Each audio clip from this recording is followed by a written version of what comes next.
see you guys in the dark.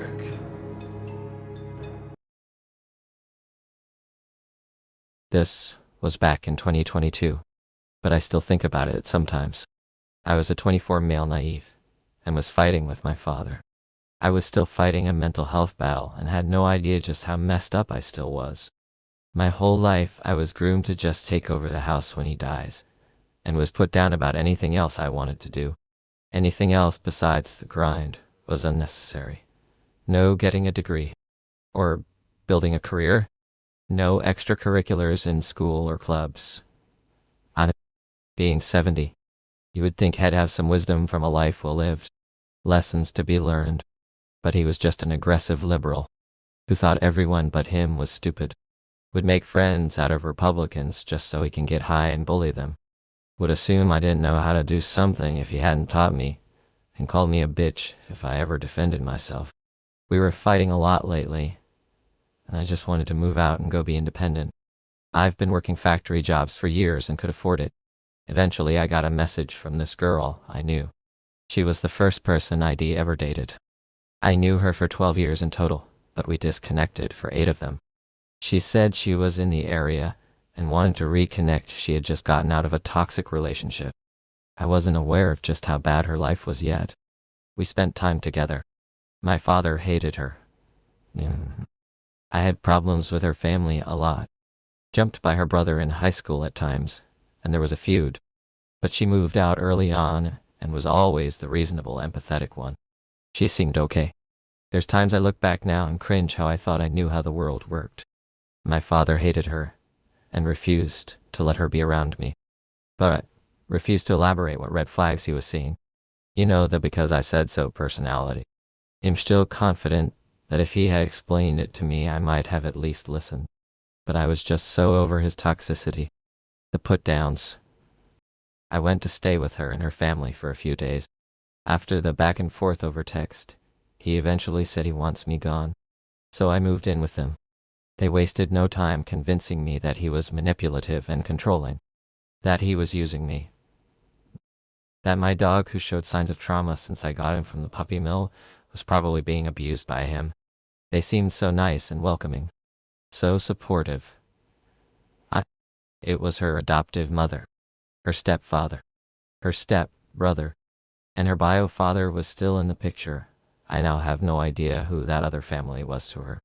They told me odd things that other family members would confirm. Her bio father was a FBI agent. He was a compulsive liar is what he was. And her family was all his flying monkeys. They convinced me they had ties to organized crime, and had multiple people confirm it too. I am truly ashamed how I let that one go. The stepfather was a friend of the bio-father, and had this Tony Soprano air about him sometimes. These were red flags galore, and I acknowledged them. But my hands were tied and the door was closed behind me. This felt like my life now. GF would over the course of 4 months start fights between me and the mother. Make up things she would do. Make up things I would do. Try to start things every chance she'd get. She made it seem like it was me and her against them. I was close with the stepdad. He seemed real enough, cried in my arms when his uncle died. Called me his son. Treated me like one. But things were stressed. Toxic ex, who was his actual son, came back into the picture. And I hated that. I had to coexist. She was obviously cheating, and when I went to leave, they told me she was pregnant and showed me the test. Told me that if I walked away, I had to get my jaw broken. Then put into concrete shoes and dropped in the canal. I was now surviving. I was having a hard time getting a job, and the bio-father pretended to pull some strings. And suddenly I got accepted packing ice cream in the distribution center of a popular gas station. The money was good, but mentally, I was absent. I lasted a month. But I was sitting in the car out front every morning, and sometimes I would laugh, then scream and cry. Then it felt like I was full of sand. I lost the job because I was getting clumsy and dropped an iron magnet that cost tank and broke it. After I got fired, I was fully convinced I would be murdered by the bio-father, as I was told by the family I would be. Eventually the ex ran off to be with her ex, and I sat down and talked with the family. We all compared notes about what happened and clicked everything together and they seemingly turned against her for the monumental chaos she brought. She pushed my mental health so much that they almost convinced me to admit myself into the psych ward. They would let me snap, then act like I'm abusive. They disowned her and apologized for everything. Let me stay for a while. I was now an alcoholic and everything just hurt. Getting blackout drunk every night. When I did leave and go back to my father's, it was a few months before the adoptive mother called me screaming about how I'm saying I slept with her, apparently. And not to worry about how she heard about it, turns out the ex has been calling them and saying lies about me, and they never disowned her. I had done a lot of research into manipulation and dark psychology by now. I know what they did to me. I blocked them all and changed my numbers and profiles. I have 27 profiles for the same 3 people blocked on Facebook. And I still to this day see faces in the crowd that look familiar and forget how to break. After a year of drinking to die, I quit cold turkey. Got a better job. Got my credit score up to 678. And paid off most of my debt. The ex used to lie about liking my singing, but now I don't need validation on it. She had a baby shortly after leaving, and I, to this day, don't know if it's mine or not. I refuse to find out because I know the lengths she'd go to get money with no contact. I omitted so many more things they did, and I know now that if they were in organized crime and in the FBI, they wouldn't have told me about it. I still look over my shoulder because they know where I live. I live with my father again. We still fighting relentlessly, but I understand him more.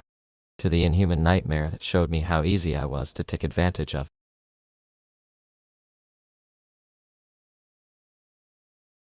So I, 24 male, randomly ran into an old friend, let's call her Lisa, 24 female, at our town's festival. We hadn't seen each other for almost 2 years because of education and stuff like that, but we immediately talked and had fun like it was yesterday. She was in town because she was going to meet some friends, and I casually tagged along and had a good time. Lisa had always been a wild kind of girl. She was very popular and good looking, but she was a former punk who had a history with doing drugs and other stuff like that.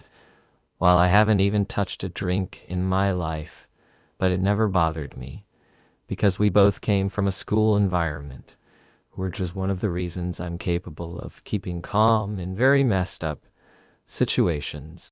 Well, the night continued, and besides finding out Lisa's ex from 2 years ago, who's a drug dealer, had been arrested for possession of 3 kg cocaine, he smuggled into a festival, nothing really alarming happened. So we decided to go to one of her friend's apartment, and man, red flags just started to pour down. First, the apartment was completely covered in Barbie decoration. I had never seen so much pink in my life, not even in the Barbie movie. That in itself was not a red flag, but the big bags of all sorts of drugs and a stylish Barbie plate was. Turns out her 3 friends were also drugs dealers, and there was just drugs everywhere. But it honestly didn't bother me. Lisa was a sweet girl. I knew her, and I had been out for absolutely insane stuff throughout my entire life, so I'd grown kind of numb to it. I had just sat down trying to have a good time without judging, and we talked, and eventually me and Lisa ended up talking about exams, specifically about war. I started talking about this movie we had seen about some of the worst things Hitler had done, the worst mistake the entire night. This grabbed the attention of one of the people in the room, this gigantic beast of a man. Let's call him Kevin, around 29. He looked dead at me and asked, "Do you think Hitler was a bad man?" And I answered, "Yeah, I do." And he goes, "But you know he was right, right?" Then he takes me to the side and starts to give me a manifesto about who controls the world. How much he hates Jewish people and so much bull. I'm just going stone-faced and nod throughout it all, while I can clearly see Lisa being uncomfortable and awkward about it happening. Eventually Kevin stops and clapped me on the shoulder, and then he hands me his joint. I refuse, saying, "I have never done drugs or alcohol before, or did I intend to start?" Mistake number 2. He starts laughing and calls me the perfect man, and starts to point out my skin, blue eyes and blonde hair. "You're an absolute perfect specimen." The perfect man, but say, "Do you have a girlfriend?" "No," I answered. "Then Let me guess, you're also a virgin, right? I just nodded, not wanting to go in too deep. And then he started a second speech. That was basically another manifesto, imagining the following part in the voice of Trump. Yes, he talked like that. You're the perfect man, and I respect you. I respect that you don't do drugs, but I need to warn you. Girls will never fall for you. Do you think a writer can write about drugs or go to prison if they never have experienced it? No, they can't. And that's the same for girls. You can never get a girl unless you're willing to experience with them. It's like sex. I was not good at the beginning, but I kept experiencing and trying to pleasure. 'Cause you need the experience. Doesn't matter how they look. They can be fat, ugly, and have bad a personality. Doesn't matter, 'cause you just need to feck to get experience. But unless you let yourself try some drugs, you will never experience. That pretty much what I remember from that manifesto. Eventually he stopped, and both me and Lisa thought it was time to go home. Kevin then gave me a hug and repeated some of the things he said before we left. Keep in touch, man. Keep in touch. On the way home, me and Lisa kinda had a laugh about the whole situation, and she even apologized for what happened. I told her I didn't mind, and we have had wilder and crazier nights before. We then broke off at her place and promised to see each other more. And as I said, Lisa was a wild girl. But she really ended up in the wrong crowd, and both me and a lot of our common friends has tried to get her out of it since. So I matched with this girl on Tinder, Jenna. Jenna and we went on our first date on January 26th. She knew I was out of a long-term relationship and still maintained occasional contact with my ex, Mary. Jenna and I officially start calling each other boyfriend and girlfriend around mid-February. 3 days ago, while I'm in the shower, she goes through my phone and reads old messages between Mary and I. A few casual ones, and a few very affectionate ones from before Jenna and I started seeing each other, or even met. Jenna packs all of her things and is heading out of the door when I get out of the shower. With my phone, she texts a bunch of people saying things like I'm an asshole, and Mary is a manipulative bitch. She hacks into my Facebook and makes a post calling Mary a whole slew of names and blocks and unfriends several of my friends. She does a similar thing with Twitter. I get hold of a coworker's phone and use it to try and contact her and sign back into my Facebook. Once she realizes I did this, she changed my passwords and my email passwords as well. Eventually, she tells me she wants to talk this out and to meet at my place.